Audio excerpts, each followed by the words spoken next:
You're listening to Dr. Eliezer Gonzalez. We negotiate our way through our lives, don't we? We negotiate friendships, employment, and even our closest family relationships.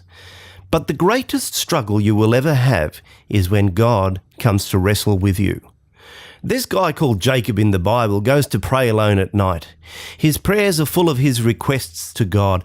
They are full of the deals he wants to make with God. If God will save his life and his family, because his brother is out to kill them all. You see, Jacob is the great negotiator. He has spent all his life living by his wits, wheeling and dealing and outsmarting others. But now God comes to wrestle with Jacob. Not that Jacob recognized that it was God. We rarely recognize God when he comes to wrestle with us.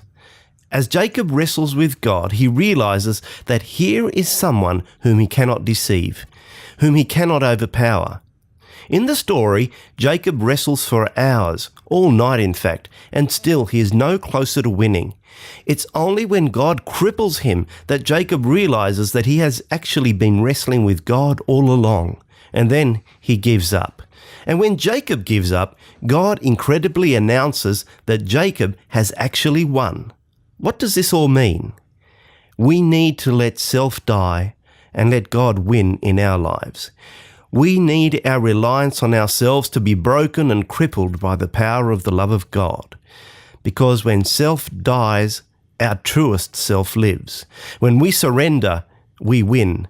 And when we are broken, then we are made whole.